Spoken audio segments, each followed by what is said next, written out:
Chers frères et sœurs bien-aimés dans le Seigneur, nous voulons rendre grâce à notre Dieu qui nous donne de comprendre jusqu'où il nous attend dans cette participation à sa vie divine qui commence déjà dès maintenant, dès ici-bas, avec le don, le cadeau de la divine volonté. Alors nous avons parlé donc ce matin des conditions dans lesquelles Louisa a vécu justement cette grâce, surtout celle de cette union, de cette communion avec la passion de notre très saint Seigneur. Et nous avons compris, frères et sœurs bien-aimés, que le Seigneur jouait sur un seul et unique tableau, celui de l'amour. Un amour inconditionnel qui doit lui être donné pour que son don nous soit fait tout aussi inconditionnellement. Et il n'y a pas d'autre secret, il n'y a pas de détour, il n'y a pas de demi-mesure, il n'y a pas de possibilité pour le Seigneur de faire autrement, où nous lui donnons tout pour tout obtenir, où nous ne lui donnons que très peu et nous avons très peu, et où nous ne lui donnons rien et nous n'avons rien. Et donc ce chemin de dépouillement qui est au cœur de la vie dans la divine volonté, et frères et sœurs bien-aimés, le seul dernier effort qui nous reste à faire pour acquérir cette vie. Le seul effort, c'est donc désirer. Et qui dit désir, dit tension continuelle vers l'objet désiré, avec tout ce que ça peut comporter comme délaissement, délestage et unique objectif, unique ambition, unique sens de l'effort, la tension intérieure et ce désir ardent de recevoir de tout qu'est Dieu.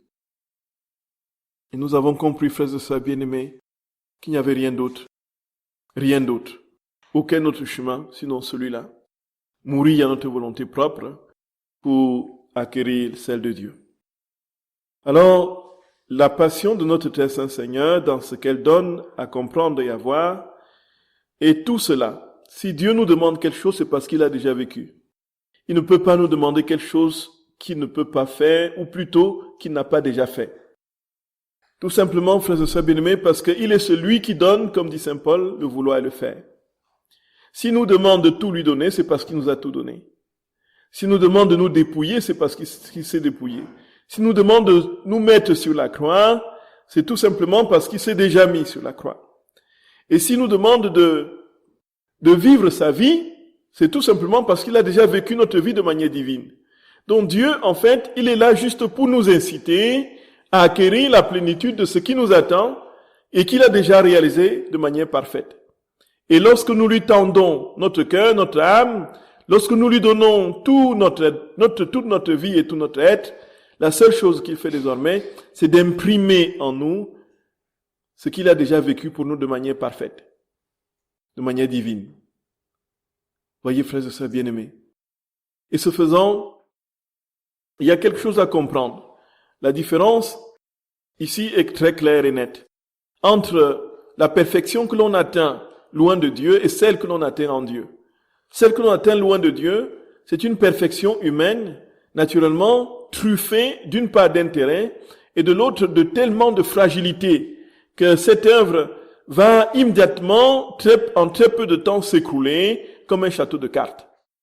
Là où la perfection que Dieu réalise est sa perfection, elle est celui qui le fait. Et donc vous serez saints, selon ce passage, comme votre Père Céleste est saint. Donc vous serez saints, comme votre Père Céleste est saint. Il ne dit pas, vous, dans la traduction littérale, c'est vous serez saints. C'est-à-dire que vous serez sanctifiés. Vous serez portés à être saints. Vous serez divinisés, donc quelqu'un le fera pour vous et à votre place. Votre seul effort, c'est de lui laisser la place, de le laisser faire en vous. Et quand on arrive à ce stade, frères et sœurs bien-aimés, alors on atteint les sommets, les cimes de l'union à Dieu, tout simplement parce que Dieu devient actif en nous et nous n'avons aucune autre part dans son action, sinon de nous associer librement et nous déployant dans la désactivation de notre volonté propre pour que la sienne agisse en nous. Voilà, frères et sœurs bien-aimés. Voilà. Et si nous l'avons compris, il n'y a aucun autre moyen pour que nous n'y parvenions pas. il n'y a pas de possibilité pour nous de nous arrêter en chemin si nous l'avons compris et intégré parfaitement. Et donc, ce qui veut dire que nous serons demain tous des saints. Si nous sommes décidés à laisser toute la place à Dieu, il n'y a pas de raison qu'il n'agisse pas. Ça, c'est l'unique et inconditionnelle condition. Voilà, frères et sœurs bien-aimés. On ne peut pas faire autrement. Alors, avant de nous laisser la parole libre ce soir, cet après-midi, pour échanger sur ce que nous avons compris ou ce que nous n'avons pas compris, nous allons rapidement parler, frères et sœurs bien-aimés, de l'importance justement de la méditation des heures de la passion de notre très saint Seigneur. On sait que nous avons déjà dans la piété une pratique de la communion à la passion de Jésus qui est le chemin de croix. Le chemin de croix, c'est le rappel des étapes de la souffrance de notre très saint Seigneur sur 14 stations, depuis justement son arrestation jusqu'à sa crucifixion, sa descente de la croix. Et donc, qu'est-ce qui se passe? Dans la méditation du chemin de croix, qu'est-ce qu'on fait? On va d'une station à l'autre, nous remémorons ce que Jésus a souffert et demandons la grâce pour nous ou pour les autres du fruit de cette souffrance qu'il a vécue. Et on lui demande donc de venir de manière très forte, imprégner un aspect de notre vie. Ou encore, on demande une grâce qui doit être naturellement temporelle, qui peut l'être, et très souvent, dans certains cas éternelle. Mais c'est des grâces circonstanciées à nous, aux personnes que nous portons dans la prière, dans la méditation de cette station du chemin de croix. Parfois même, on peut même ne pas ajouter une intention, ou encore, on peut ne même pas entrer dans une forme de compassion, puisque Jésus, dans une réflexion qu'on peut entendre, a déjà tout réalisé et souffert pour nous. Nous avons juste à bénéficier de ce qu'il a vécu pour nous, donc en quelque sorte, aller soutirer les grâces de ce qu'il a déjà vécu. Voici, frères et sœurs bien-aimés, que les 14 stations du chemin de croix, s'ils nous aident à entrer dans la vie, la passion, la souffrance de notre Jésus, c'est loin d'équivaloir la méditation des heures de la passion telle qu'il a révélée et donnée à écrit à Luisa Picaretta, tout simplement parce que, qu'est-ce que nous allons voir? Les heures de la passion, ce n'est pas un souvenir. On ne se souvient pas de ce qui s'est passé en Jésus. Comme pour le chemin de croix, on se souvient qu'il a été arrêté par Pilate, qu'il est tombé pour la première fois, qu'il a rencontré sa très sainte mère, que Véronique a essuyé sa face, que les femmes ont pleuré sur lui, ainsi de suite, ainsi de suite. On ne se souvient pas. Il ne s'agit pas d'un souvenir. Il ne s'agit pas ici, avec les heures de la passion, d'une mémoire. Ici, il y a quelque chose à comprendre. C'est que si on se souvient pour avoir des grâces dans le chemin de croix, dans les heures de la passion, on est dans les heures de la passion, on souffre, on vit tout ce que Jésus a vécu au moment où nous le vivons, où nous le méditons, et nous le vivons réellement, parfaitement et divinement. Tout simplement parce que ces heures de la passion, dit Jésus, c'est la réparation par excellence, et qui dit réparation, dit actualisation de l'événement qui certes est passé, mais continue de s'effectuer et d'agir dans la vie des personnes. Donc nous entrons par ce même biais dans l'éternité de Dieu, et ce qui veut dire que nous nous retrouvons au jardin de Gethsemane, nous nous retrouvons avec les soldats, nous nous retrouvons chez Pilate, nous nous retrouvons chez Caïphe, nous nous retrouvons ainsi de suite avec les soldats en train de le flageller, en train de porter sa croix avec lui. Nous le retrouvons exactement au pied de la croix sur la montagne de Golgotha. C'est actuel. Nous entrons dans cette actualité. Tout simplement pourquoi, frères et sœurs d'amour? Tout simplement parce que Jésus dit que en ce moment-là, et quand vous lisez les heures de la passion, vous vous rendez bien compte que lui a dit, où es-tu mon Seigneur? Je te cherche. Tu es où? Je te vois sangloter. Je te vois prostré. Tu es accablé par 1000 et une souffrances. Mais où es-tu? Où es-tu, Seigneur? Je te cherche. Mais à quel moment est-ce qu'elle écrit les heures de la passion? Vers 1917. 1917, 1918. Jésus a souffert la passion, il y avait 1918 ans, voyez? Et elle parle comme si elle était là en train de le vivre avec lui. Qu'est-ce que ça veut dire? Et il faut comprendre ce phénomène, frères et sœurs bien-aimés, c'est ce que nous allons rapidement expliquer tout à l'heure et nous arrêter là avant de nous entretenir dans les échanges. Jésus dit très clairement que quand on est dans la divine volonté, on a quitté le temps. On n'est plus dans le temps. On n'est plus dans le temps chronologique qui est le nôtre. Et ça, pour ceux qui ont l'habitude de... Pardonnez-moi, frères et sœurs bien-aimés, de m'écouter, vous me pardonnerez parce que je répète les mêmes choses. Et de toutes les façons, Jésus ne fait que ça. Il ne répète que les mêmes choses, voyez. Je fais comme lui. Je répète les mêmes choses. Parce que ça ne peut pas être autrement. Il n'est qu'amour, il n'est qu'amour. Que voulez-vous qu'il soit d'autre? Il n'est qu'amour. Tout tourne autour de l'amour. S'il y a un seul mot qui résume la Bible, c'est le mot amour, voyez. Et si on veut dire amour, tout ce qu'on dit, les autres trucs, c'est des déclinaisons de l'amour. Donc on ne peut pas ne pas se répéter. Et en même temps, ça nous permet de nous enraciner dans ces vérités.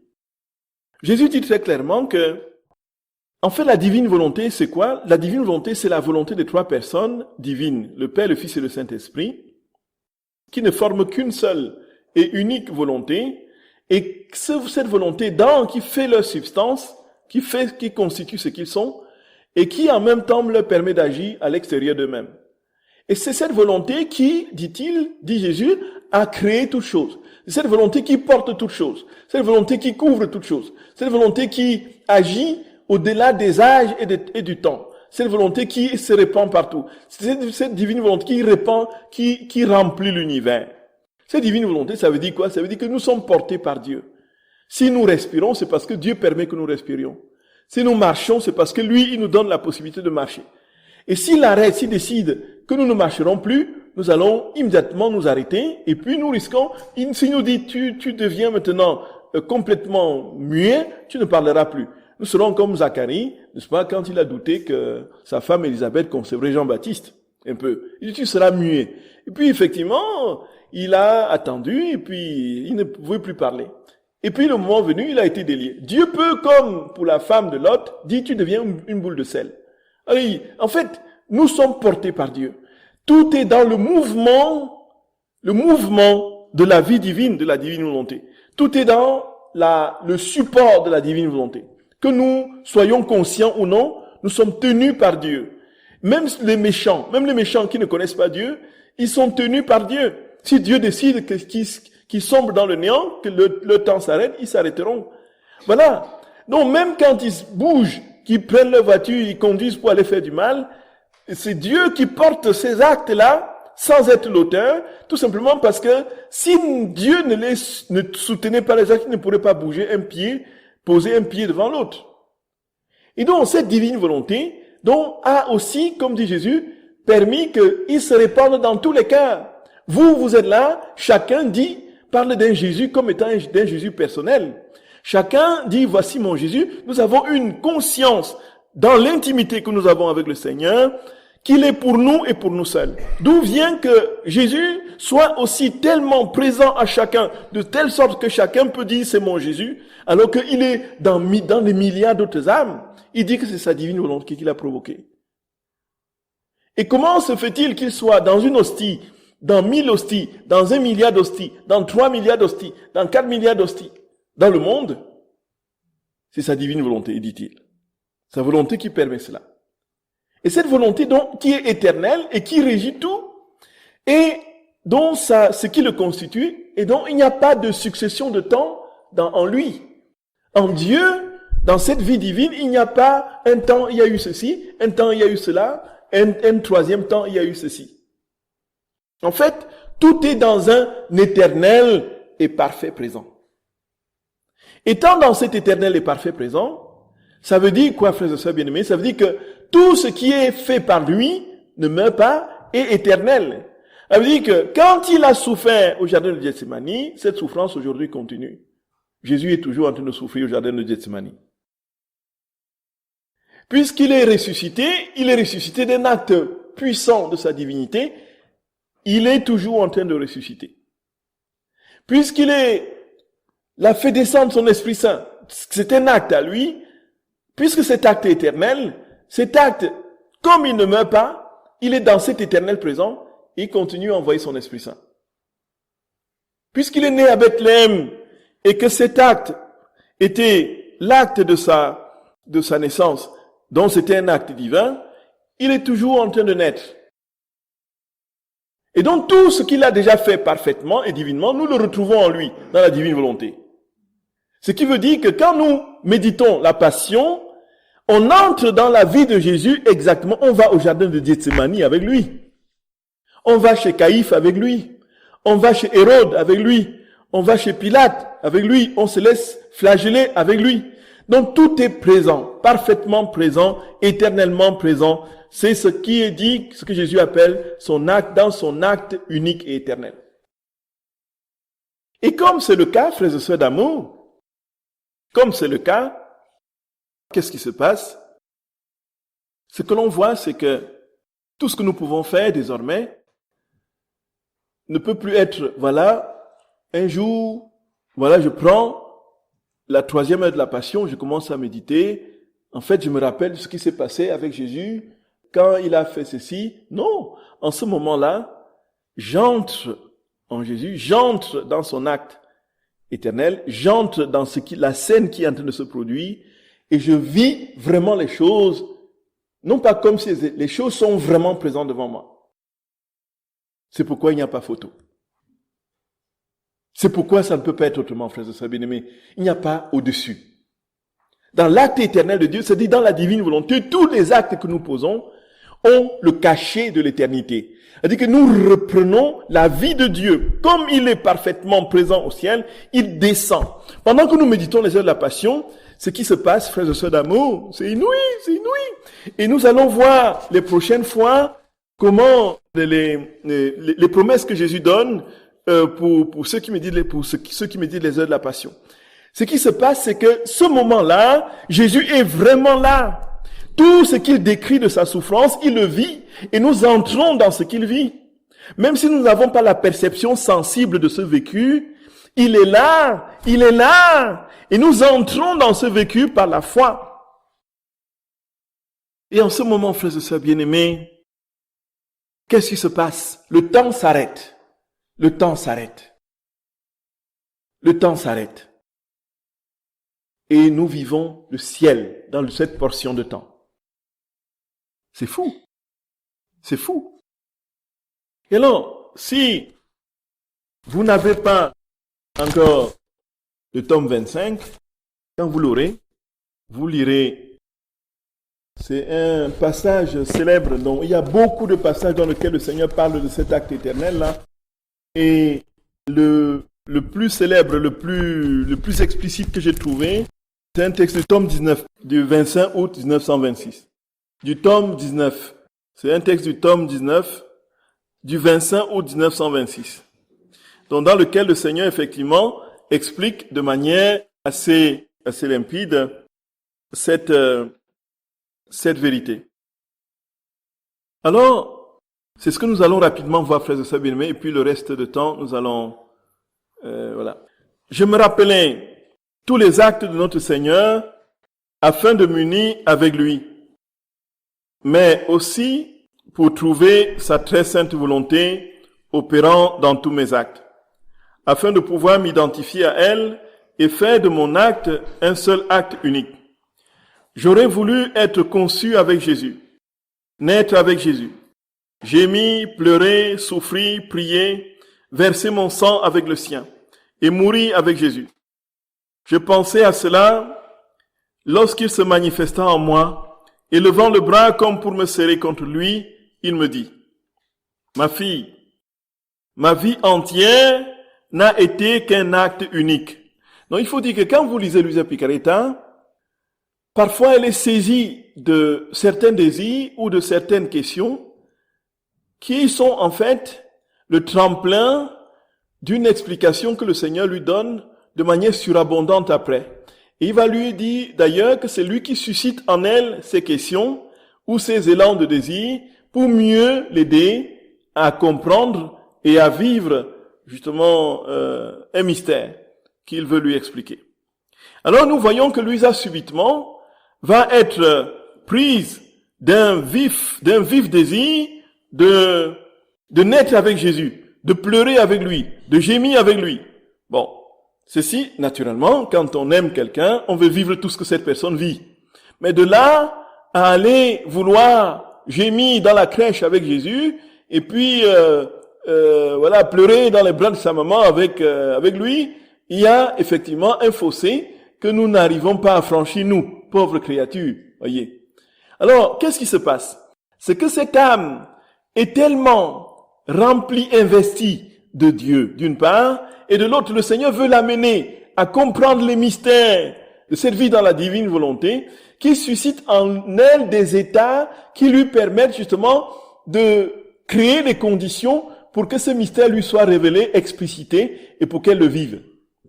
Et alors, c'est pourquoi, quand elle dit, comment est-ce que je pourrais, moi, rentrer, être le petit bébé dans les bras de maman, et puis comment est-ce que je pourrais souffrir avec Jésus à la flagellation, comment est-ce que je pourrais vivre tout ce qu'il a vécu? Alors Jésus vient maintenant lui dire, écoute, tu peux le vivre en vérité. Comment ça se passe? Par l'acte éternel. Il dit, ma vie n'a été qu'un acte unique venant de l'acte unique du Père éternel, qui n'a pas de succession d'actes. Et si dans mon humanité, extérieurement, on pouvait voir la succession graduelle de mes actes, c'est-à-dire ma conception, ma naissance, ma croissance, mes actions, mes pas, ma souffrance et ma mort, dans l'intérieur de mon humanité, ma divinité, le Verbe éternel était uni en mon âme. Tout cela formait un acte unique de ma vie tout entière. Par conséquent, la succession des actes externes que l'on pouvait voir dans ma vie était l'expression de l'acte unique qui, débordant à l'extérieur, formait la succession de ma vie externe.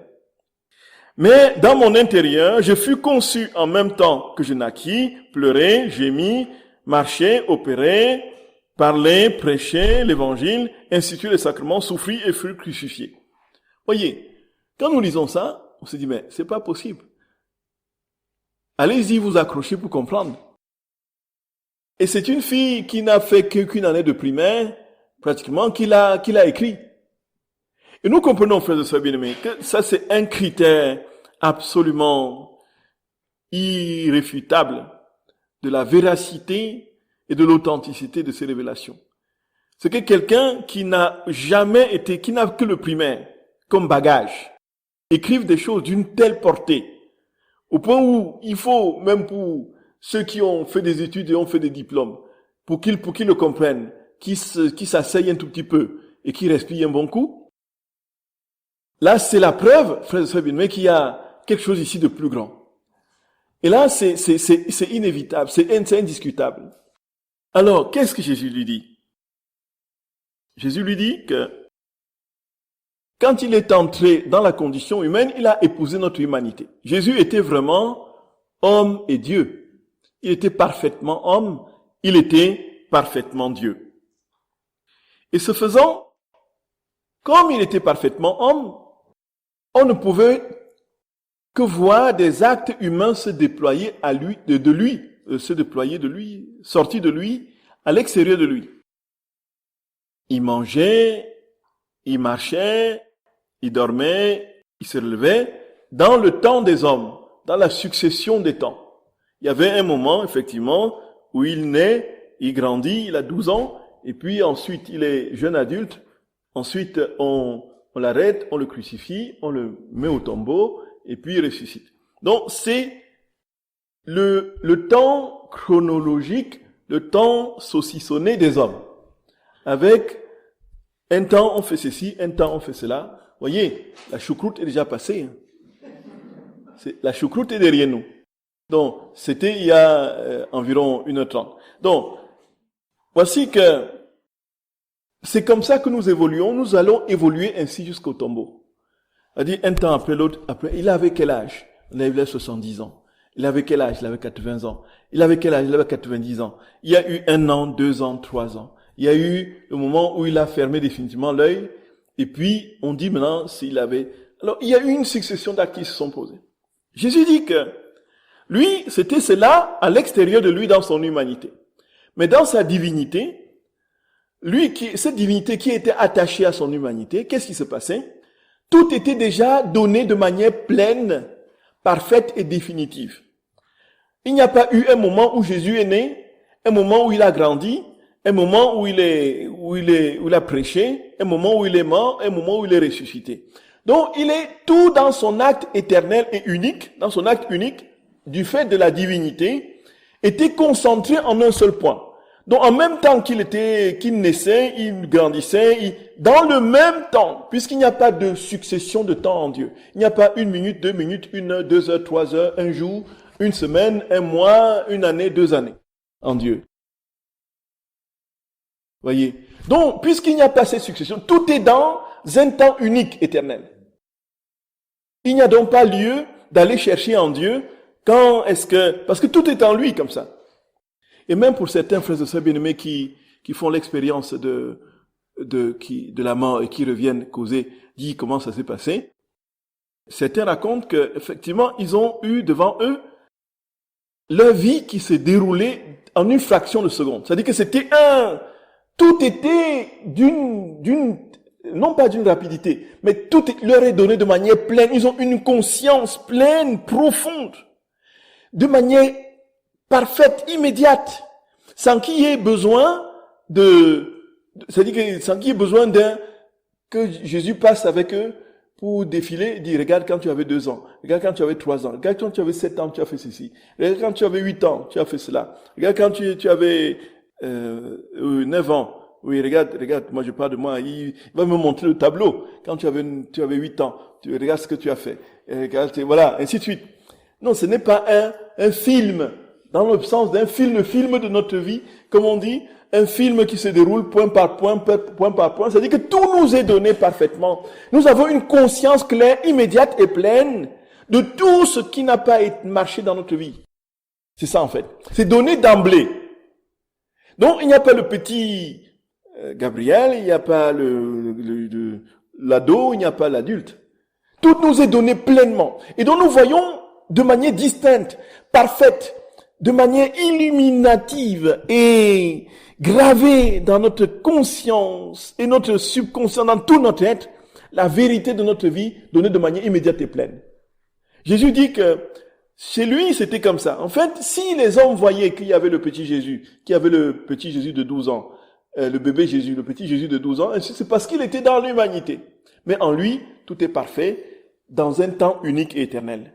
Et donc, quand nous vivons cette vie dans la divine volonté, nous quittons cette dimension du temps, nous entrons dans cette éternité de manière parfaite. Voilà un peu la différence entre les heures de la passion et le chemin de croix. Voyez, frères et sœurs bien-aimés. Et ça veut dire quoi? Ça veut dire qu'en ce moment, c'est pourquoi Jésus dit, d'ailleurs que, dans une des promesses, que lorsqu'on médite ces heures de la passion, tous les anges qui l'accompagnaient sur la terre viennent autour de nous. Tous les anges qui l'accompagnaient sur la terre. Par exemple, parce que quand Jésus marchait, il était Dieu. Il y avait des milliers d'anges autour de lui. Pendant que nous méditons les heures, ils sont tous là. Tous là, présents là. Donc nous pouvons avoir des milliers d'anges tout le temps. Vous voyez, c'est une des promesses. C'est entre des dizaines d'autres promesses que Jésus fait. Et donc, frère, alors il dit, je prêchais l'évangile, instituai les sacrements, souffris et fus crucifié.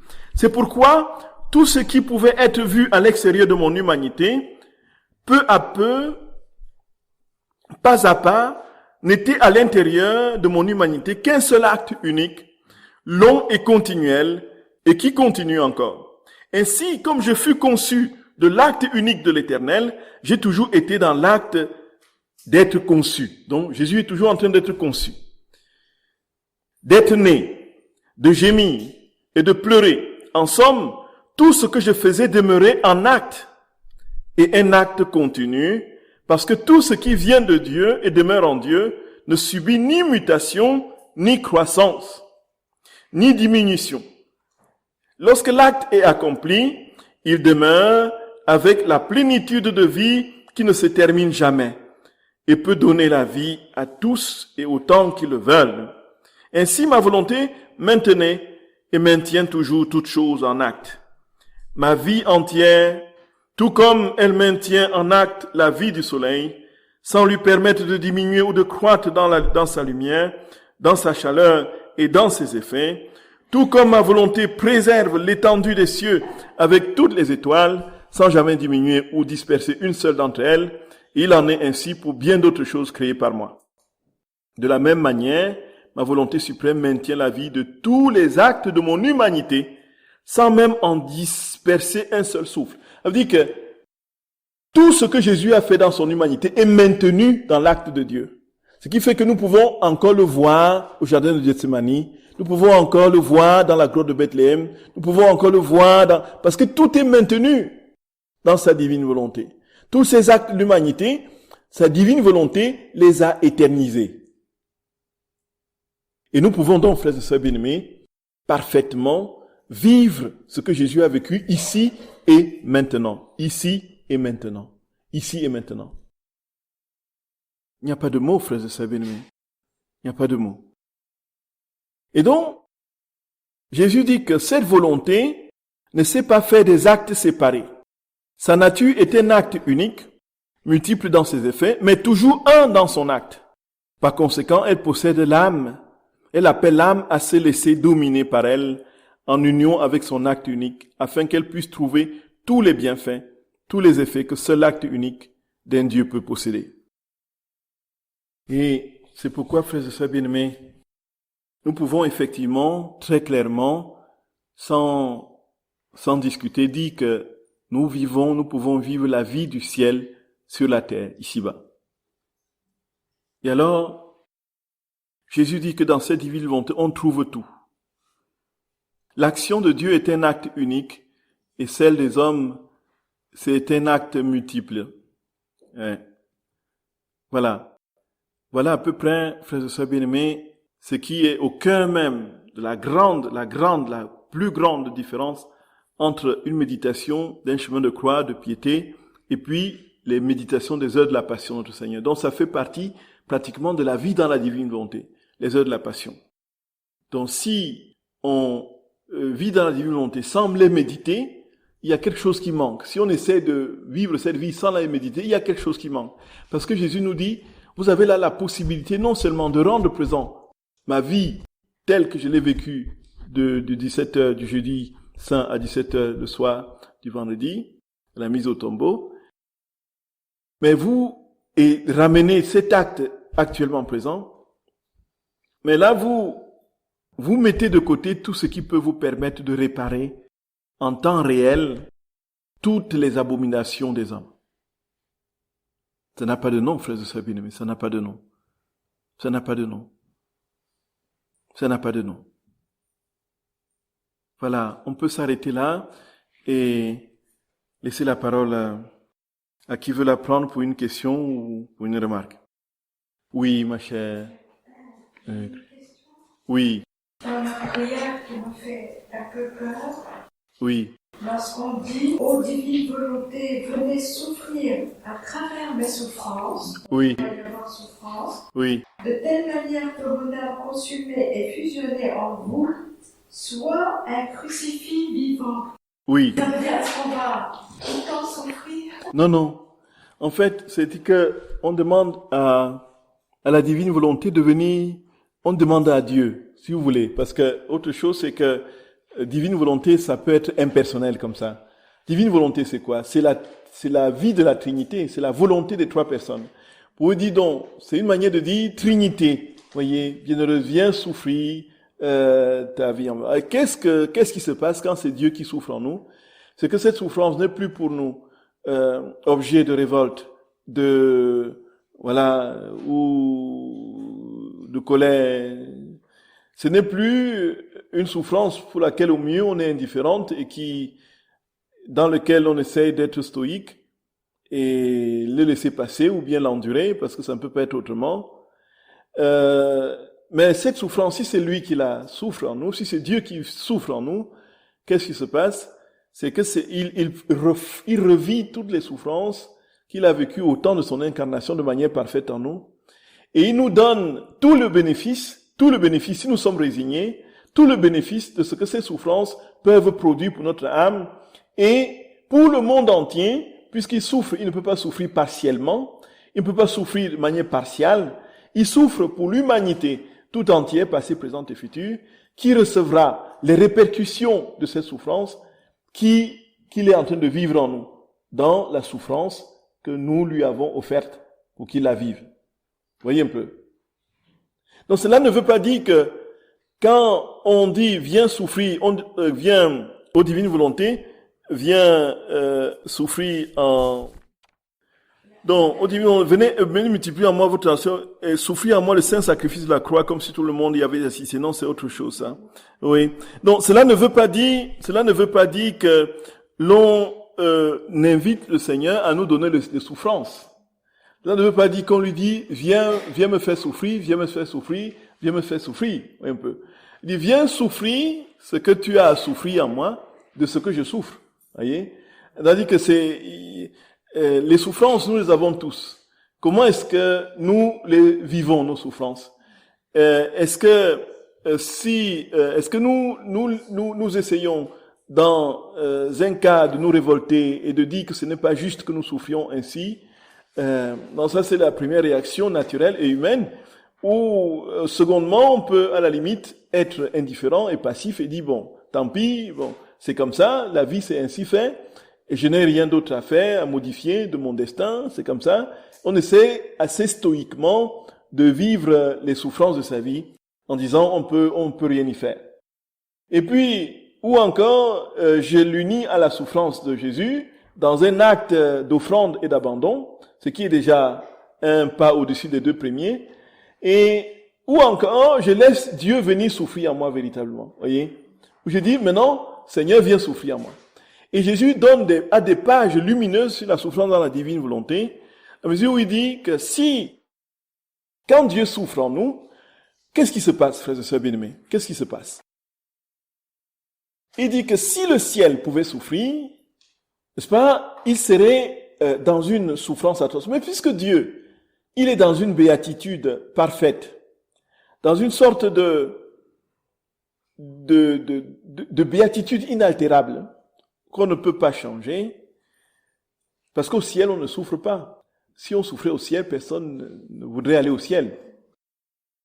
Si on ne souffre pas au ciel, et si le ciel, frères et sœurs bien-aimés, souffre en nous, comment ça se passe? Voilà l'équation que Jésus résout dans un passage de Luisa Picaretta.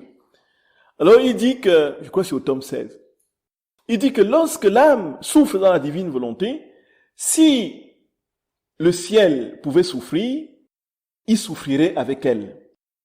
Mais comme il ne peut pas avoir de souffrance au ciel, qu'est-ce qui se passe? Tout le ciel est en alerte. Et que font les saints, les anges, Jésus lui-même, notre très sainte mère? Ils sont en prière. Ils sont en train de secourir l'âme. Ils se mobilisent pour secourir l'âme, voyez. Les saints sont en train de prier pour l'âme. Jésus est en train de s'activer, porté et soutenu par la prière des saints pour secourir l'âme. Et donc, cette âme ne pourra jamais faillir.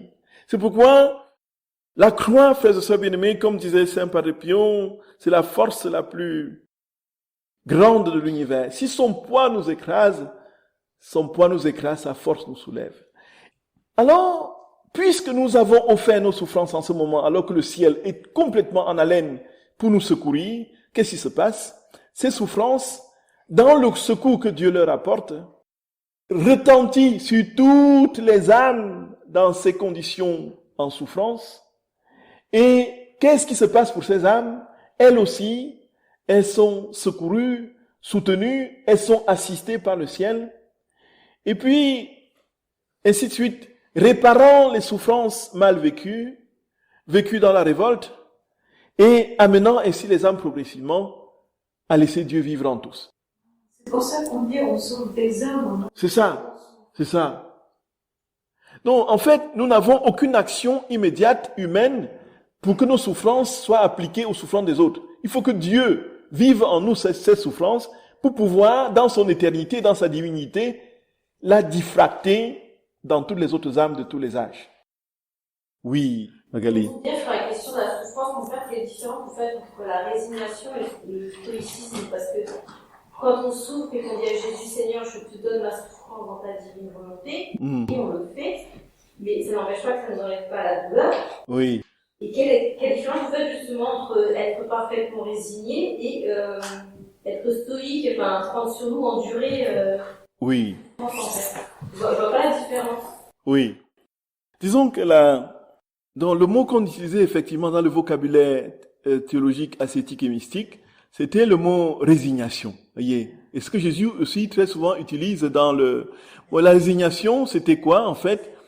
Ça donnait l'impression de la passivité. Voilà, ne rien faire absolument contre la souffrance qui nous envahit, et puis la laisser couler comme étant la volonté de Dieu qui se manifeste, et nous avons juste à nous résigner, n'est-ce pas, à souffrir, parce que on peut pas faire autrement. Voyez.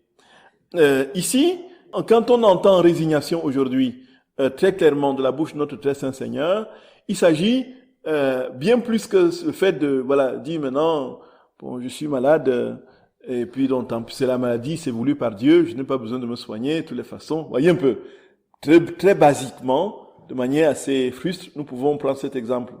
Or, il ne peut venir à l'esprit de personne, de bon sens, qu'il faille laisser une maladie traîner, ou qu'il faille ne pas chercher une solution à un problème qu'il rencontre et qu'il a fait souffrir. Alors, à quel moment intervient cette résignation, cette fameuse résignation? Au moment où effectivement l'âme, ayant combattu comme elle peut contre toutes les formes de souffrance qui l'envahissent, ne trouve aucune issue, aucune solution à certaines des souffrances qui résistent et qui persistent. Et en ce moment, le mot résignation ici signifiera plutôt donc confiance, abandon, voyez, plutôt que passivité dans la souffrance. Ça, c'est une chose. Et puis, pour ce qui est du stoïcisme, il faut dire que c'est une façon humaine et particulièrement héroïque, tenue par quatre fers par la volonté humaine, justement, de résoudre un problème insoluble.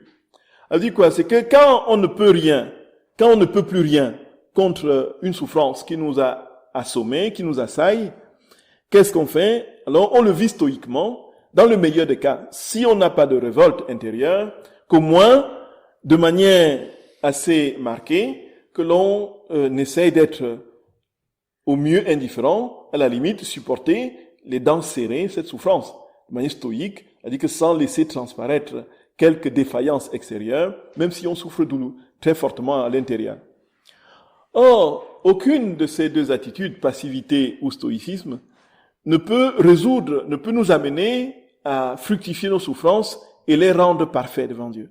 Seul lui peut rendre ces souffrances parfaites en nous, en venant lui-même souffrir en nous. Et pour cela, il s'agit tout simplement de lui offrir les souffrances qui résistent à toute tentative de solutionnement, les lui offrir pour qu'il les transforme dans sa propre souffrance, et transformé dans sa propre souffrance, ces souffrances deviennent donc divines. Et puisqu'il ne peut pas souffrir comme il dit, il transforme ces souffrances en souffrances divines et donc est capable de les répandre, donner leurs fruits dans les âmes de tous les temps, en encourageant ceux qui défaillent, en soutenant ceux qui sont sur le chemin et qui titubent et tombent, en donnant la guérison à ceux qui sont malades, et ainsi de suite, dans différentes circonstances de temps et d'âge dont nous n'avons pas la maîtrise aujourd'hui et qu'un jour nous verrons au ciel. Voyez. Et ça veut dire que si je souffre et que j'ai une solution, je peux quand même créer ma souffrance au Christ. Même si j'ai une solution pour régler ma souffrance. Oui, tout à fait. Donc, cette souffrance, même si elle est solutionnée, elle peut, a posteriori, être offerte. Voyez, effectivement. Puisque le temps que j'ai souffert me permet, dans l'acte éternel, il devient, en ce moment, effectivement, une souffrance de Dieu, si je la lui donne. Si c'est lui qui vient souffrir. Oui, tout à fait. Donc, ça veut dire quoi très concrètement? Ça veut dire que nous pouvons rattraper le passé. Voyez? Et tout ce que nous avons vécu par le passé et qui a été inutile, qui a été rongé de mille et une révoltes et un truc, nous pouvons les réparer en disant à Jésus, voilà, maintenant que je suis en toi, je te demande humblement pardon pour ces révoltes-là, que ces souffrances ne soient pas inutiles, s'il te plaît, associe-les aux tiennes, et pour qu'elles retentissent sur les âmes de tous les temps. Oui, Oui, ma chère. Pourquoi ne pas accepter? C'est plus simple l'acceptation.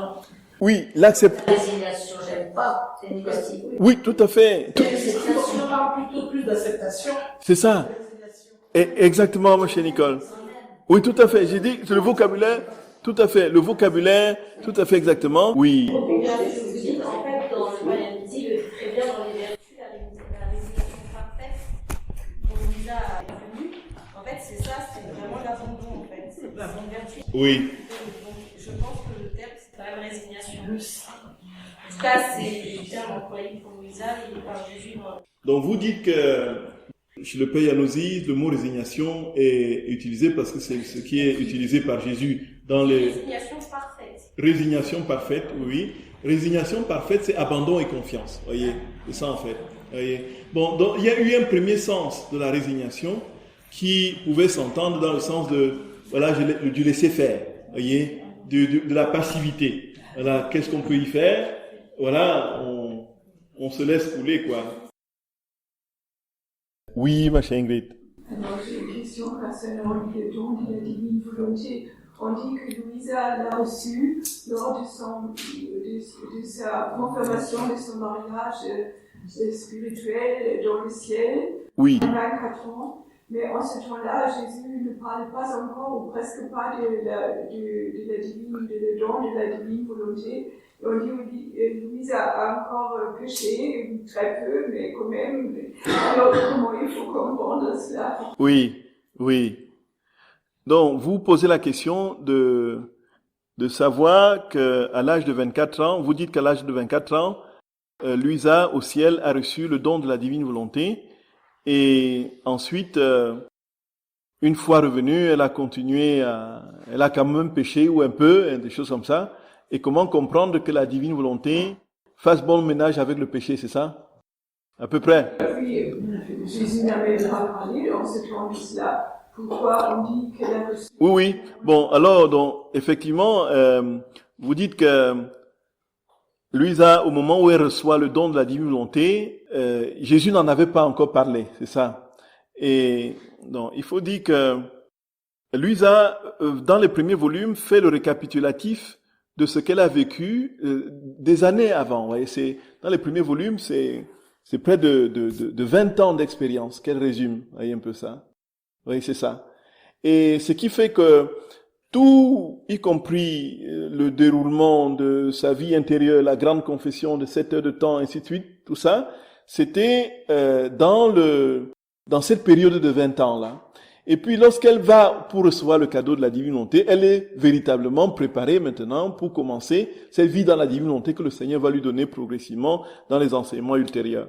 Voyez un peu. Ça veut dire que ça, c'était le commencement et alors elle a développé ce don progressivement dans les années qui viennent. Oui, disons que dans le don est donné, je ne sais pas, est-ce que le don, si on parle de progression, ça peut s'entendre dans le sens, effectivement, où au fur et à mesure des enseignements, de la connaissance de ce don a pris davantage d'ampleur en elle, effectivement, puisque Jésus va lui donner des lumières assez incroyables, justement, sur ce don. Au fur et à mesure, elle va l'apprécier, au fur et à mesure, ce don va vivre en elle. Vous voyez un peu ça, c'est ça en fait. On peut le dire ainsi. Non pas que le don soit en lui-même partiel et doive croître, comme voilà une graine qui va croître et germer et puis devenir un petit plant, ensuite un grand plant, puis un arbre, ainsi de suite. C'est pas dans ce sens-là, puisque le don est déjà lui-même Dieu. Le don, c'est Dieu lui-même dans sa plénitude. Qu'est-ce qui se passe? C'est du côté de l'âme qui la reçoit que l'espace doit être fait pour que ce don prenne de la place. Voilà, c'est dans ce sens-là. Non pas que le don grandit en lui-même, puisque le don est déjà plein. Le don est plein, total et parfait. Mais il doit trouver de l'espace dans l'âme pour s'étendre, s'étaler et de se déployer. C'est dans ce sens plutôt. Et donc effectivement, une fois que nous avons le don, nous, chacun de nous ici, nous fermons les yeux une seconde. Si les conditions sont requises, si le désir est brûlant de recevoir le don, Dieu nous le donne en vérité. Il nous le donne pleinement. Il ne donne pas partiellement, il ne donne pas un petit morceau de lui-même. Mais est-ce que nous sommes capables de contenir le tout de Dieu qui se donne à nous? C'est ça la difficulté. Puisque si les dispositions sont requises, il est parfaitement établi et parfaitement il se déploie en nous. Mais si les dispositions ne sont pas requises, il va essayer timidement d'essayer de s'insérer en attendant que l'espace lui soit fait pour qu'il se déploie pleinement, et ce sera l'état de permanence dans la divine volonté. On peut les comparer avec le don du baptême. Oui. Tu dois aussi trouver la place à l'intérieur de l'homme pour... C'est ça, exactement. Si oui. Est-ce qu'on peut comparer au baptême qui doit, à l'Esprit Saint qu'on reçoit au baptême et qui doit aussi trouver de la place dans l'âme pour pouvoir se déployer? Ah oui, dans cette juste mesure. Sauf qu'ici, on n'a pas seulement le Saint-Esprit qui se déploie avec la grâce sanctifiante comme au baptême. On a la plénitude de la vie de Dieu dans sa substance qui se déploie. Voyez? Le parallélisme antithétique qu'on peut établir. Oui, mon cher frère. C'est un peu différent, mais oui. Est-ce qu'on peut concevoir qu'il peut y avoir, donc, comprendre une rétroactivité des fois? Par exemple, si je fais un acte actuel dans ma vie, j'ai un acte que j'ai fait dans ma journée, puis un peu plus tard, je me dis, tiens, j'ai pas eu la présence d'esprit, mais je veux le remettre quand même. Oui. Est-ce que c'est rétroactif? Oui. Donc, vous posez la question de savoir si nos actes dans la divine volonté peuvent être rétroactifs. C'est-à-dire que, est-ce que je peux revenir rectifier un acte que j'ai déjà posé et qui a été mal posé en le posant parfaitement divinement? Voyez. Alors, ici, dans ces conditions, effectivement, Jésus nous dit que tout est réparable dans la divine volonté, en fait. C'est ça le grand miracle de la vie dans la divine volonté. C'est que rien n'est perdu. Nous pouvons redevenir tout neuf comme si nous n'avions jamais péché. Comme si nous n'avions jamais péché. C'est inouï, frères et sœurs d'amour. C'est inouï. Déjà, même dans l'église, avec l'indulgence plénière. L'indulgence plénière, vous savez ce que c'est? Avec l'indulgence plénière, qu'est-ce qui se passe? C'est-à-dire que nous sommes pardonnés. C'est-à-dire que c'est l'église qui donne à un moment donné de la vie liturgique une grâce particulière à des personnes pour qu'elles puissent revivre leur foi chrétienne et repartir à zéro de manière encouragée et saintement. Il y a des grandes indulgences plénières. Il y a une que Jésus lui-même a instituée, c'est l'indulgence plénière du premier dimanche après Pâques. Du Quasimodo, tout à fait exactement. Du dimanche de la miséricorde, effectivement. Et Jésus a dit à Sainte Faustine que ce jour-là, si quelqu'un se confesse, communie, prie aux intentions du Saint-Père, ce sont les conditions de l'indulgence en général, confession, communion, et puis, cette âme-là, non seulement reçoit le pardon de tous ses péchés de toute sa vie, même si cette âme était Hitler, tous les pardons des péchés de toute sa vie, non seulement cela, mais toutes les conséquences de ces péchés sont réparées. C'est ça. Les réparations que la foi a fait. Oui, les réparations. Non, même au purgatoire, il n'y a plus de purgatoire. Et ça veut dire que si vous mourrez en ce moment-là, le premier dimanche de l'automne, vous fûtes au ciel. C'est ça, en fait. C'est ça. Il n'y a plus de détour au purgatoire possible. Oui, j'ai dit, n'est-ce pas? Oui, c'est Jésus qui le dit. Jésus, en fait, les indulgences ont été pratiquées depuis très longtemps. En fait, ça a eu justement son plein coup au XVIe siècle avec le débat avec Luther et tout ça. Mais il y a une justification biblique aux indulgences. Les indulgences, c'est quoi? Jésus dit il dit à Pierre, tu es Pierre, et sur cette pierre, je bâtirai mon église. Les pouvoirs de la mort ne l'emporteront point contre elle. Je te donnerai les clés du royaume des cieux. Tout ce que tu auras lié sur la terre sera lié dans les cieux. Tout ce que tu auras délié sur la terre sera délié dans les cieux. Et donc, il y a le pouvoir des clés qui est donné à Pierre, donc au successeur de Pierre. Et qui fait quoi de ces clés-là? Il ouvre les trésors. Et quand sont ces trésors? Ce sont des trésors spirituels qui donnent tout ce que tu auras lié sur la terre sera lié dans les cieux. Tout ce que tu auras délié sur la terre, ce que tu auras décidé pour le bien de mon peuple sera fait aux cieux. Exactement comme ça. Et puis, quels sont ces trésors spirituels? Ces trésors spirituels sont constitués des mérites de la passion de notre très saint Seigneur, de celle de la Vierge Marie, de tous les saints, qui sont comme des trésors dans le coffre-fort, voyez un peu, de l'Église. Et avec le pouvoir des clés, le pape va sortir ces trésors, il va l'appliquer aux âmes, voyez un peu. Et dit, bon, voici, les indulgences, c'est ça. Alors quand vous vous confessez, et à la fin de la confession, après l'absolution, il est dit que la passion de notre très saint Seigneur Jésus, que les mérites de la très sainte Vierge Marie et de tous les saints, tout ce que vous ferez de bien et supporterez de pénible contribue au pardon de vos fautes, augmente en vous la grâce et vous obtiendrez la vie éternelle. Voyez, c'est la formule que le prêtre normalement dit après la formule d'absolution. Et donc, les trésors qui sont constitués des mérites de la passion de notre Seigneur, de la Vierge Marie et des saints, sont donc appliqués aux âmes qui sont en quête de sainteté. Et donc, l'indulgence plénière, ça veut dire quoi? Ça veut dire que, il est décidé qu'il y a l'indulgence plénière de Pâques, il y a l'indulgence plénière de Noël, il me semble bien. Il y a cette indulgence que Jésus lui-même a instituée du premier dimanche après Pâques, dont le dimanche de la miséricorde divine. C'est-à-dire que ce qui fait que non seulement nos péchés sont pardonnés, mais ils sont réparés. C'est-à-dire que les conséquences sont réparées. Et en ce moment, si vous mourrez après vous avoir rempli ces conditions, confessé tout ça, c'est le ciel direct. Il n'y a pas de détour au purgatoire, même si vous avez passé votre vie à être un malfrat. Voyez un peu.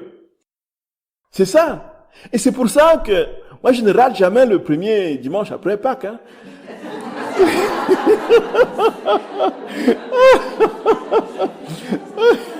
Voyez.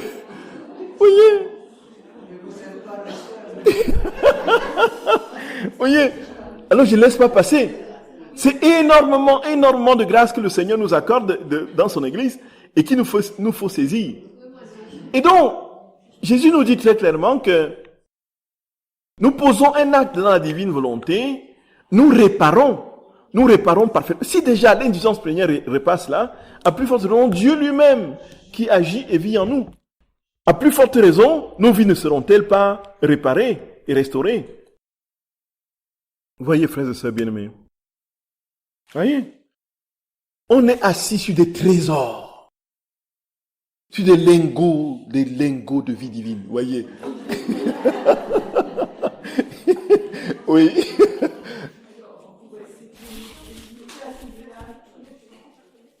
Vous posez la question de savoir si Louisa, dans l'impatience dans laquelle elle était et la souffrance de ne pas voir Jésus, ne fût-ce que pour quelques secondes, est-ce qu'on peut dire qu'elle était déjà dans cette vision béatifique puisqu'elle était constamment en train de voir Jésus et que la différence avec les bienheureux du ciel était que eux ils étaient dans cette permanence et qu'elle souffrait encore un peu? Est-ce qu'on peut dire que elle était déjà proche? C'est ça. Bon, oui, tout à fait. En fait, Louisa est la seule créature au jour d'aujourd'hui qui a autant commercé avec Jésus. Qui a autant commercé, autant été proche de Jésus. Pourquoi, frères et sœurs bien-aimés? Parce que donc les autres saints voient Jésus une fois, 2 fois leur vie, 3 fois leur vie. Certains peuvent aller jusqu'à 4, 5 fois, vous voyez un peu. D'autres peuvent le voir en passant comme ça. Mais lui, ça, c'était tous les jours que le bon Dieu a fait. Et ceci pendant 40 ans. 40 ans. Toutes les nuits, elle passait toutes ces nuits avec Jésus. Lorsqu'elle sortait de son corps, Jésus la sortait de son corps, elle circulait dans les airs, elle passait dans tous les lieux où Jésus lui montrait tout ce qui se passait dans l'église, dans les âmes des personnes, dans les villes, chez les politiciens, ainsi de suite. Tout le temps, pendant 40 ans, toutes les nuits. Et qui est Jésus? Jésus est la béatitude éternelle. Vous imaginez, une seule seconde, vous vivez, vous n'avez jamais vu, imaginez que vous n'avez jamais vu la nuit. Vous n'avez jamais vu la nuit. Vous avez été toujours dans le soleil, le jour. Vous avez toujours eu cette lumière qui vous entourait. Et qu'un jour, on ne sait pas de quelle manière, pendant 5 minutes seulement, c'est l'obscurité totale. Vous n'avez jamais vu ce que c'était l'obscurité. Vous imaginez la panique et la souffrance qui sera la vôtre en ce moment? Alors que vous avez toujours vécu dans le jour, la lumière, le soleil. Vous imaginez? Vous allez être totalement... Ce sera un choc terrible. C'est quoi? Où est-ce que vous êtes perdu? Ces 5 minutes deviendront une éternité. Voilà. Tout à fait. Et c'est exactement ça. Et ça veut dire quoi? Ça veut dire que plus l'âme aime son Seigneur, plus sa séparation est douloureuse. Voyez, plus quand c'est comme ça. C'est comme ça. Même déjà sur un plan humain, voyez. C'est un plan humain. Voilà. Vous aimez quelqu'un et puis vous ne le voyez pas. Vous imaginez le truc. Et puis jusqu'à ce que vous vous habituez à ce que cette personne, cette présence ne soit pas simplement physique, mais qu'elle est aussi spirituelle surtout. Voyez. Et là, le détachement, c'est comme ça, mon père, que, en fait, quand on est dans la divine volonté, quand on commence, Oui. Oui, moi, je sais. qu'il y a une souffrance qui s'installe. Parce que, en fait, on recherche toujours le Père, on en a besoin. Oui. Dans le lit, on est dans le désir, hein, et donc on peut plus, en fait. Moi, on en discute avec certaines personnes, et en fait, on se sent tellement bien avec le Père. C'est ça. Que, en fait, quand dans les journées, il y a des moments de vide, Oui. parce que on est dans l'humain, Mm. eh bien, on souffre. Et du coup, ça fait toujours, en fait, on est toujours dans une demande. En fait, on désire, et il y a la souffrance qui revient, il y a des choses comme ça qui se passent. Oui. Et justement, je voulais rebondir sur l'idée que offrir la souffrance à Dieu, en fait, oui, parce qu'il y a une joie qui peut s'installer. C'est ça. Oui. C'est la souffrance qui est toujours présente quand même. Exactement. Peut-être différente. C'est ça. Voilà. C'est ça. Il faut, oui, tout à fait. Donc, vous dites que la souffrance est et là je renchéris, effectivement, il y a une souffrance du fait de l'absence du Père, de Dieu. Ça dépend là de notre degré d'union à Dieu et de ce que nous avons comme perception de Dieu. Voyez un peu. Donc, il faut dire que moi j'ai eu une expérience personnelle de rencontre de Dieu très jeune. J'avais 23 ans, je raconte ça tout le temps. Mais alors, en ce moment, effectivement, il y avait une présence de Dieu que je ressentais très fortement. Et cette période passée, je n'ai plus eu ce sentiment. Tout est parti. Depuis 23 ans, ça a duré quelques semaines. Et puis, c'était foutu. Aujourd'hui, je ne sens plus rien. Voyez un peu. Je désire de tout mon cœur. Je te dis de tout mon cœur. Il n'y a rien. Voyez un peu. Et puis, je cherche, je dis, Seigneur, oui, il n'y a rien. Et quand je dis ça aux gens, ils croient que je blague. Oui, un peu.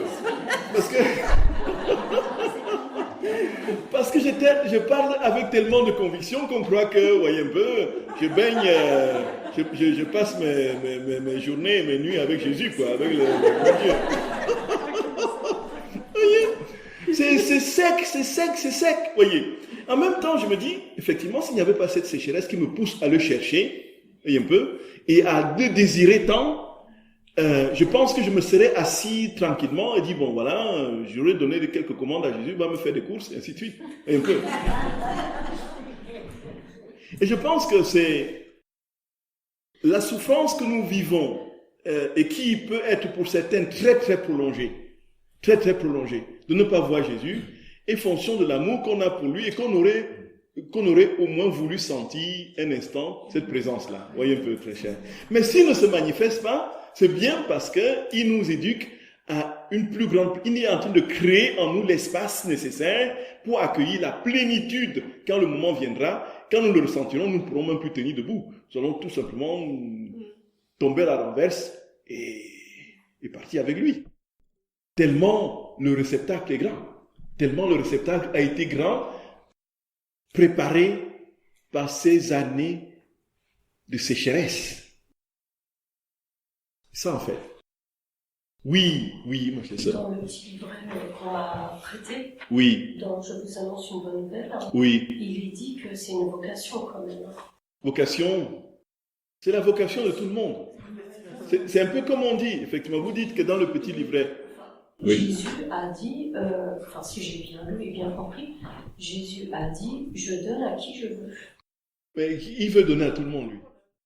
Tout le monde. C'est-à-dire que le problème n'est pas du côté de Jésus. Voyez, il le donne. Non, on ne peut pas penser que Jésus veuille séparer certains de son salut. C'est le Concile Vatican II parle de la vocation universelle à la sainteté. Voyez un peu. Ça n'épargne personne. Tous nous sommes appelés à être saints. Il nous dit, efforcez-vous de rentrer par le petit trou. Il dit, efforcez-vous de rentrer. C'est ça. Voilà. Vous dites qu'il faut s'efforcer de rentrer par la petite porte. Oui, tout à fait. Oui. Père, pour revenir sur les heures de l'adoration, c'est pas trop abordé dans les tomes de la divine volonté, parce que Jésus parle pas souvent de la communion des saints. Et moi, je voudrais savoir quel est le rôle, en fait, de l'Église triomphante avec l'Église sur terre, militante, c'est-à-dire nous, quand on prie, qu'on répare justement dans les heures de la passion, parce que vous dites qu'il y a des anges qui viennent, certes, mais du coup, quel est le rôle du ciel, en fait, parce qu'il est censé quand même y avoir une communion entre nous et le ciel, d'autant plus qu'on est dans la divine volonté, en fait. Oui. En fait, vous dites que quel est le rôle de l'Église triomphante quand nous méditons les heures de la passion? Quelle est la place du ciel dans ce que nous faisons ici concrètement dans nos... Voilà. Alors, il faut dire que quand nous disons que nous entrons dans la vie de Jésus et que nous vivons exactement et précisément ce qu'il a vécu, cela veut dire que au moment où nous le vivons, c'est exactement Jésus qui le vit et tout se passe comme Jésus le vivait en son temps, dans le temps chronologique des hommes. Qu'est-ce qui se passait quand Jésus était au jardin de Gethsémani? Son Père était à ses côtés. Les saints étaient là. Des milliers d'anges étaient là. Le Père était là, il disait, mon enfant, je t'encourage. Vas-y, je t'encourage. Et puis les milliers d'anges étaient là pour lui dire, pour le soutenir dans son combat. Et puis sa très sainte mère, comme il dit, était là et l'enveloppait de sa maternité. C'est ce qui est assez impressionnant et ahurissant, frères et sœurs d'amour. On revient de Banneux, là, où on a parlé de la Vierge Marie, là, du 1er au 5 novembre, là. La Vierge m'est très chère, mais la Vierge, la maman. Jésus dit qu'elle a souffert tout ce que Jésus a souffert. Tout, absolument tout. Et pendant que Jésus souffrait dans les moindres petits détails, Marie le couvrait de sa maternité. On ne peut pas dire qu'elle était là. Et donc, tout cela se passe exactement quand nous méditons sur la passion, dans l'acte éternel de Dieu. Donc, le ciel et la terre communient tout aussi parfaitement que lorsque Jésus le vivait, il y a 2000 ans, dans le jardin de Gethsémani. Exactement ça. Oui, maître Chédon, on va prendre les 2 dernières questions. Oui, mon cher frère. C'est une autre question, mais ce que j'ai entendu, que vous disiez, c'est que, en fait, un seul acte de la divine volonté dans la vraiment divin. Oui. Ou alors un autre Père, je sais pas. C'est ça. Qui est dit dans la perfection de l'amour. Ou alors le cœur qui est brisé parce que il aime Jésus et c'est cette brûlure qui s'élève en lui, etc. Un seul moment comme ça vaut toute une vie sans ça. Tout à fait. Donc, vous dites que, voilà. Vous reprenez une parole de Jésus qui dit que un seul acte dans la divine volonté vaut plus que toute une vie, justement, sans, voyez, un seul acte, un seul soupir, un seul souffle de quelques secondes vaut toute une vie de 99, 100 ans, si vous voulez, sans la vie divine. Donc les conséquences sont immenses. Tout à fait. Que la vie n'est plus vécue pareil. Exactement. Parce qu'on est dans une qualitatif, enfin le mot est faible. Tout à fait. C'est pas du quantitatif. Tout à fait, mon cher frère. C'est Jésus qui le dit. Il ne dit même pas vaut et plus. Vaut, ce n'est pas ça. Puisque c'est l'autre sans lui, ça n'est rien à côté de ces petits souffles dans la divine volonté. Et donc du coup, imaginons le nombre d'actes dans la divine volonté que nous pouvons multiplier par jour. Sachant que les actes ne sont pas forcément des actes conscients. Ils sont naturels. Ils sont aussi naturels.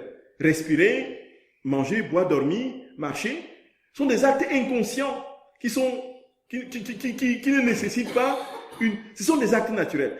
Imaginons que tout cela est vécu dans la divine volonté. Combien de vies divines ne produisons-nous pas?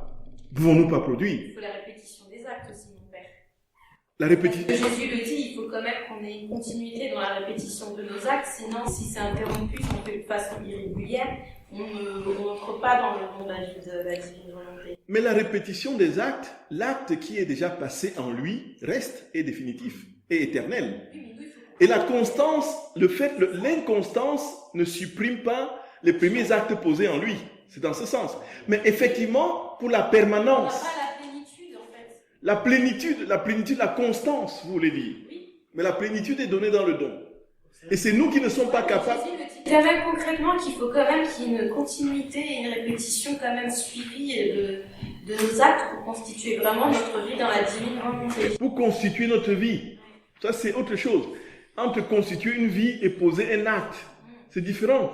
Dans l'acte, il y a la plénitude déjà de l'acte. Mais maintenant, Il me dit un seul acte ne suffit pas. Oui, tout à fait. Pour une vie, un seul acte ne suffit pas pour une vie, c'est tout à fait ça. Mais pour l'acte lui-même est déjà complet et parfait.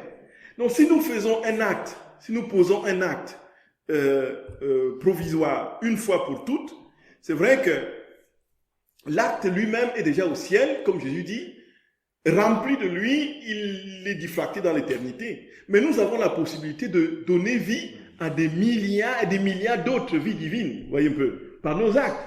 Et justement, pour que notre vie soit établie dans cette divine volonté de manière permanente, il faut qu'il y ait, n'est-ce pas, cette succession d'actes, cette constance dans les actes pour s'établir dans la pérennité. Oui, ma chère Marchka, oui. Encore, s'il vous plaît, pour éclaircir un peu plus la différence entre méditation désert de passion et prière chemin de croix. Oui. Si j'ai bien compris, dans méditation désert de passion, c'est acte unique présent. Et dans le chemin de croix, il y a succession de temps. Est-ce que j'ai bien compris? Oui, en fait, c'est que dans le chemin de croix tel que nous le faisions avant, on était on se souvenait de ce que Jésus a souffert, des moments précis de sa vie. Donc il y a succession de temps. Oui, on peut dire ça comme ça. On dit c'est une méditation, c'est une piété qui nous donne une circonstance particulière de la vie de Jésus dans laquelle nous entrons avec une réflexion et nous demandons une grâce ponctuelle. Alors que dans la méditation des heures de la passion, nous entrons dans le moment même, quoi. Voyez, c'est ça en fait. Dans l'acte éternel de Dieu. Oui, tout à fait. Donc, si on prie, par exemple, le chemin de croix dans divine volonté. On peut donc prier le chemin de croix dans la divine volonté. Et dans ce cas, dans ce cas, effectivement, ce chemin de croix est vécu dans la divine volonté, donc rend présent ce moment-là. Voilà, tout à fait, exactement. Oui, monsieur. C'est une question que je me pose, c'est l'éternité, cette explication de l'éternité de la vie de Jésus, oui, dans laquelle on peut rentrer. Est-ce que c'est une révélation du livre du ciel, ou bien est-ce que c'est un enseignement déjà de toujours de l'Église? Vous posez la question de savoir si cette éternité dans laquelle nous entrons est propre à Luisa ou c'est déjà dans les enseignements de l'Église. Oui. Ici, il faut dire que dans les prières eucharistiques que nous avons très souvent priées et que les prêtres ont pris souvent, que ce soit la collecte, que ce soit la prière après la communion, dans beaucoup, que le règne de Dieu vienne et que, voilà. C'est déjà, si vous voulez, rien n'est nouveau, si vous voulez, avec Luisa Piccarreta. Luisa Piccarreta est l'explication de toute la révélation. La divine volonté est dans les Saintes Écritures. Ce n'est pas un livre à part, ce n'est pas le livre du ciel, ce n'est pas un texte à part de l'Écriture. Sinon, ce serait jamais accepté par l'Église. Puisque la révélation a été close avec le dernier apôtre qui est Jean. Voyez un peu. Et donc, tout ce qui vient comme révélation privée n'est que l'explicitation, justement, de l'Écriture. Et donc, si c'est par le doigt de Dieu que je fais des miracles, c'est que le royaume de Dieu est au milieu de vous. Que le royaume de Dieu est en vous. C'est lui qui même mon Père l'aimera, nous viendrons chez lui, nous ferons de lui notre demeure. Alors, s'il fait de lui notre demeure, nous entrons où? En Dieu. Et nous sommes dans quoi? Dans son acte éternel. Un peu. Donc, c'est déjà dans l'Écriture. Explicité et portée par les pères de l'Église. La théologie de la divinisation, de la transfiguration, font partie intégrante, justement, de cette théologie, surtout développée en Orient, de cette transformation de l'âme et de l'être tout entier qui participe à la vie de Dieu. Donc ces êtres théophores et pneumatophores qui ont été justement les phares dans les spiritualités orientales. C'est déjà ça. Et maintenant, chez Luisa, on a une explication déployée, comme on n'en a pas ailleurs, avec toutes les conséquences que ça implique. Voyez, de cette vie en lui, dans son acte éternel. On peut dire ça comme ça. Voilà, frères et sœurs d'amour. Je pense qu'on peut s'arrêter là. Oui, aujourd'hui c'était bien.